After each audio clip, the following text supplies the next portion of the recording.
وَكَأَيِّن مِّن نَّبِيٍّ قَاتَلَ مَعَهُ رِبِّيُّونَ كَثِيرٌ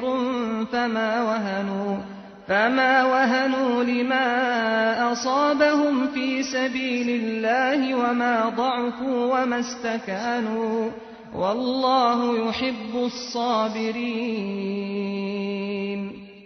وَمَا كَانَ قَوْلَهُمْ إِلَّا أَن قَالُوا رَبَّنَا اغْفِرْ لَنَا ذُنُوبَنَا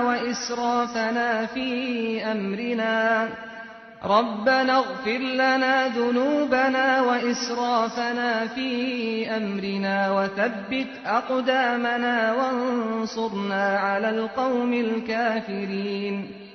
فَآتَاهُمُ اللَّهُ ثَوَابَ الدُّنْيَا وَحُسْنَ ثَوَابِ الْآخِرَةِ ۗ